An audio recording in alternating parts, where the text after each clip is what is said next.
Hi there and welcome to another episode of My Currency Transfer TV. Buying a property in France is a dream many of us hold. It is both an exciting and enjoyable experience, but buying a property in a foreign country is also a challenging one, particularly if you do not speak the language. To help make that experience less challenging, we have summed up the top 10 facts that are worth knowing when buying a property in France. So firstly, buying to invest. If you are looking to purchase a property where the main objective is a long-term investment, then in France there are three main approaches: buy-to-let, leaseback and life annuity, also known as viager in French. Regardless of the route you choose to take, ensure that you clarify your investment objectives and choose a property with good resale potential and rental prospects, not merely for the tax break it offers. Secondly, consider your location. Almost everything concerning your property can be changed, albeit at a cost, except its location. You need to examine the environment around the property as well as the market conditions for the area. Spend time visiting the area on several occasions and get an understanding of how it changes between the seasons. It is also worth checking out the development plans for the area. Take time to consider your budget.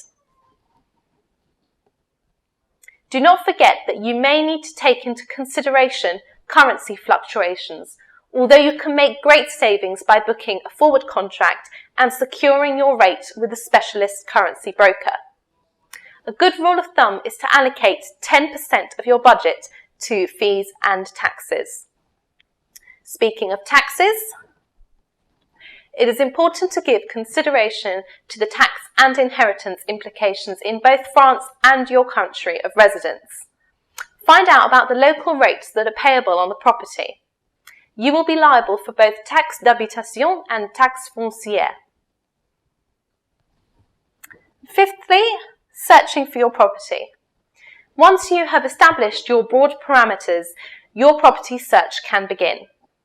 One approach before you buy, particularly those seeking a permanent home, is to actually rent a property in France in the area you have provisionally decided to buy.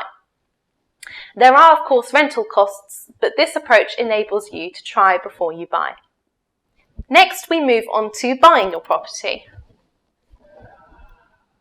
In France, properties are sold in one of three ways: via private vendors known as particuliers, by an estate agents known as immobilier, or occasionally via a notaire. If the property is for sale through an agent, you will need to find out if the price includes the agency fees, which will typically be between 5 to 10%, although they are sometimes negotiable.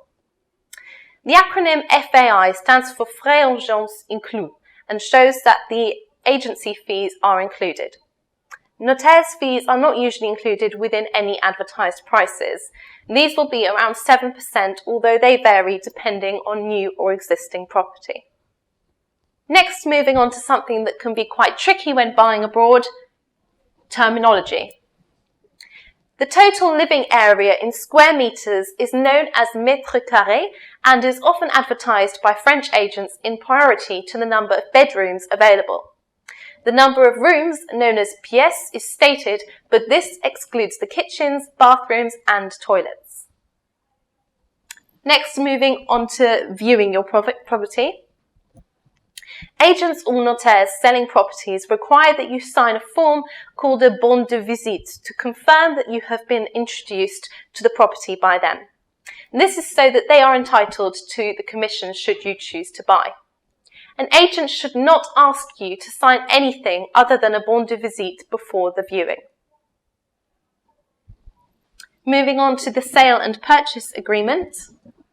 Once you have agreed the basic terms with the seller, you will need to sign a sale and purchase agreement. Now, the written agreement takes either the form of a promesse de vente or a compromis de vente, although the latter is more common. Lastly, paying your deposit and your cooling off period.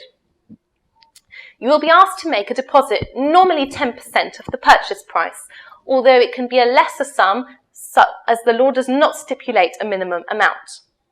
And once the agreement has been signed, you have received your copy, you have 7 days during which you are entitled to withdraw from the contract without a penalty. Once the sale and purchase agreement has been signed, then the notaire is tasked with undertaking the usual searches to ensure proper title and that there are no present encumbrances on the property. They will also need to purge the property of any rights of prior acquisition by the local council or the French national land agency called SAFER.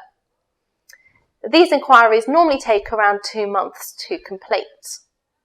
And when you finally moved on to completion of buying your property, the sale takes place through signing of the deed of sale in the form of acte authentique, and the day before completion takes place, make sure that you visit the property to ensure that all is as it should be, particularly in relation to fixtures and fittings.